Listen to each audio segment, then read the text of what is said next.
check this out. India just unveiled a new counter-terrorism policy. At the same time, over in Kerala, a bunch of people get rushed to the hospital after a seafood dinner. And then, in Andhra Pradesh, 4 people die from drinking milk. Now these 3 stories, they all broke on the very same day. They sound totally unrelated, right? But what if they're not? What's the connection here? All right, let's get into it. I mean, on the surface, there's absolutely nothing connecting them. You have this huge national security issue, then a weird natural poisoning, and then a straight-up criminal act. But you know what? Stick with me here. Because I promise, by the end of this, we're going to uncover a thread, a hidden link that ties all these different kinds of threats together. It really says something about the world we're living in right now. Okay, so let's kick things off with the big one, the threat to the entire country. Look, India has been dealing with terrorism for a long time. But here's the thing. The nature of that threat is always changing. It's like a moving target. So it stands to reason that our response has to change too, right? It has to keep up. And that evolution? Well, it now has a name. It's called PRAHAAR. And listen, this isn't just some minor update to an old policy. No, this is a big deal. It's India's first ever comprehensive national-level policy on counterterrorism. The best way to think about it is like a single unified shield, built to defend against threats coming from anywhere, whether that's land, air, or even the digital world. But this is about so much more than just brute force. PRAHAAR is a total strategic rethink. You know, it's about tearing down those walls between different agencies, getting intelligence, the police, the military, all on the same page, actually talking to each other. It's also about being proactive, about protecting the stuff that keeps the country running, you know, our power grids, our dams. But maybe the most important part? It's a shift in mindset, moving away from just reacting to attacks and instead focusing on preventing them, using solid intel to get out in front of the bad guys and stop them before they can even make a move. And what's so fascinating here is that this gives us a perfect snapshot of what a modern conflict actually looks like. We are way past the days of just worrying about traditional cross-border attacks.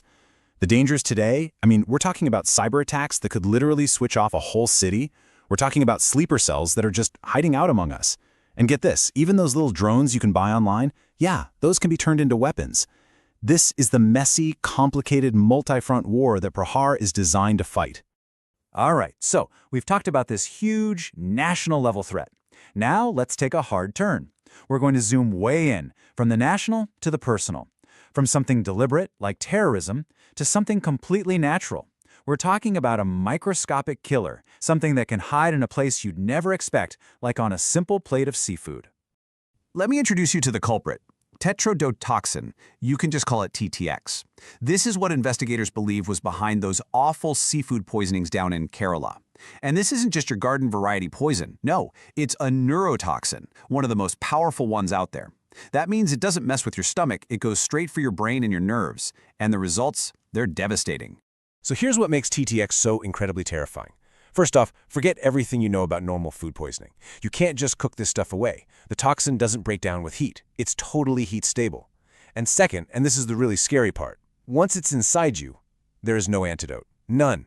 It works super fast, causing paralysis and then just shutting down your body's most critical functions. And this right here really drives home just how different and how much deadlier this is. Think about regular food poisoning. It's usually bacteria, right? It takes a while to hit you, you feel terrible, but you can be treated.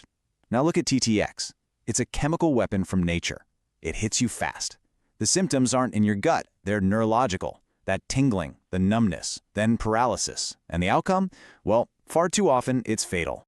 So how does this tiny molecule do so much damage? Well, on a biological level, it's like a master saboteur. Once it's in your system, it goes around and blocks these tiny little doorways in your nerves called sodium channels. Now, think of those channels as the communication lines between your brain and your muscles. TTX just cuts those lines. So your brain is sending out orders, but they never arrive. And your muscles, even the really important ones, like the one that makes you breathe, they just stop working. It's a quiet, systematic, and absolutely terrifying shutdown of your whole body. Which brings us to our third and final danger for the day. Now this one isn't an act of war, and it's not some freak toxin from the sea. This one is 100% man-made. It's a threat born out of pure greed, and frankly, a betrayal of public trust. It's about how something we consume every single day can be turned into a lethal poison. The number is 4, And let's be clear, that's not just a number on a page. That's 4 people. 4 lives lost in East Godavari, Andhra Pradesh. And how? From drinking milk. Something so basic, something they probably had every single day of their lives. The official cause of death was acute renal failure. Their kidneys just gave out completely. From a medical standpoint, the giant red flag was a symptom called inuria. It's a scary word, but it means something simple and terrifying. The body completely stops producing urine. For any doctor, that is a code red, a 5-alarm fire. It screams catastrophic kidney failure. And it tells the investigators, hey, you're not looking for some bacteria here. You're hunting for a chemical poison, something that specifically attacks the kidneys. So right now, forensic labs are racing the clock, testing the milk, testing blood samples, trying to find the exact chemical culprit. And this is where the story goes from a tragedy to something really, really chilling. This wasn't a one-off accident. It wasn't just one bad batch. The fact is, milk adulteration is a huge systemic problem all across India. It's this constant low-level danger that millions of people are exposed to every day. It's just that in this case, the dose was high enough to kill. Okay, let's just pause for a second. We've got a super high-tech national defense strategy, a deadly poison from the ocean, and a basic food staple turned into a killer. I mean, these stories couldn't be more different, right? So let's step back now and finally connect those dots. Let's see what larger picture is starting to emerge. So here it is. Here's the connection. The real takeaway is that modern-day threats, they just don't fit into nice, neat little categories anymore. They exist on every single level of our lives, from the global and political right down to the microscopic. A threat can be a highly organized, state-sponsored terror plot, or it can be something completely random and natural, like a toxin working its way up the food chain. Or it can be as simple and as ugly as someone's greed, leading them to mix poison into milk. The danger is everywhere. And all of this really leaves us with a pretty tough question, doesn't it? I mean, we pour billions into these complex national defense systems. We try to learn about natural dangers. We're supposed to trust our food safety agencies. But if a threat can come from a drone flying overhead, or a random toxin in the ocean, or from the very glass of milk you give your kids, what does being safe even mean anymore? In this world right now, what does it truly mean to be safe? Hello and welcome. Today, we're going to do things a little differently. We're going to put our knowledge to the test with a quiz on some of India's most important current events. Think of it as a way to get behind the headlines and really understand what's going on. So, let's get started. Now, all the information for today's quiz comes from UPSCruX. It's a fantastic resource, especially for civil service aspirants, because it really excels at cutting through all the noise to get to the facts that matter. So, the big question is, how well do you really know the news that's shaping our country right now? Let's find out not just what we know, but why it's so important. Get ready, our first topic is coming right up. We're kicking things off with a huge topic, national security. We're about to dive into a major new policy, one that's really changing the game when it comes to how India deals with modern-day threats. Okay, first question for you. What is the official name of India's very first comprehensive national counterterrorism policy? Your options are Rakshak, PRAHAAR, Suraksha, or Trishul.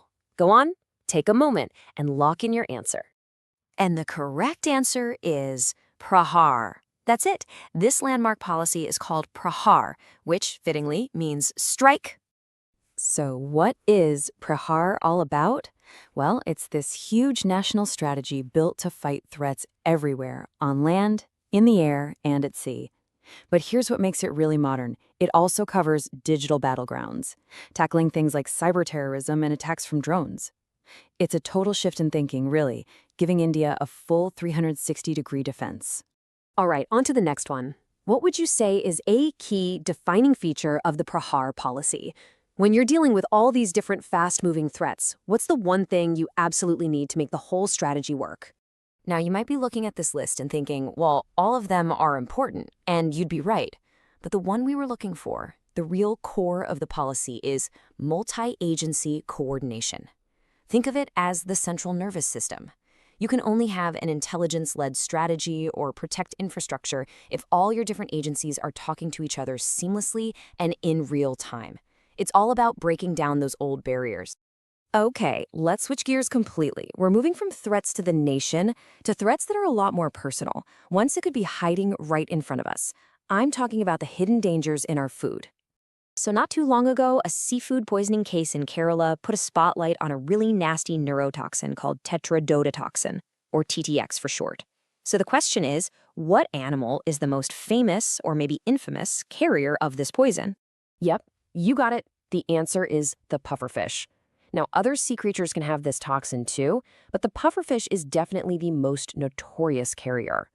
It's why preparing it is such a risky, high-stakes skill in some parts of the world.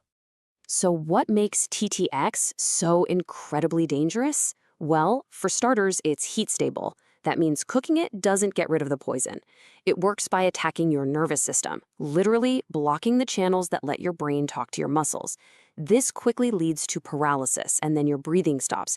And here's the most terrifying part: there is no known antidote. All right, our final question is about another heartbreaking incident involving adulterated milk in Andhra Pradesh. The tragic deaths there were linked to a specific medical condition. What was that primary cause, and what was its key symptom? The answer is acute renal failure, and the main symptom is a condition called anuria. So what is anuria? Well, to put it simply, it's when the kidneys just completely shut down. They stop producing urine altogether. Normally, your kidneys are filtering out all the waste, but with anuria, all those toxins just build up in your body, which, as you can imagine, is an incredibly serious medical emergency. So, after all that, what have we learned? Let's take a moment to pull together the most important lessons from each of these very different but equally critical topics. This chart really sums it up nicely. With PRAHAAR, we see India making a vital shift towards a more connected, modern way of handling national security. The story of tetrodotoxin is a serious wake-up call about food safety and being aware of natural dangers. And the milk adulteration case, well, it shows us that food adulteration is a tough, ongoing public health battle that we still need to fight. You know, they say knowing is the first step, but what comes next? Whether we're talking about complex national security strategies or just the safety of the food on our tables, it's clear that being aware isn't a one-time thing. It's a constant process. So the real question is, how do we turn what we know into being truly vigilant?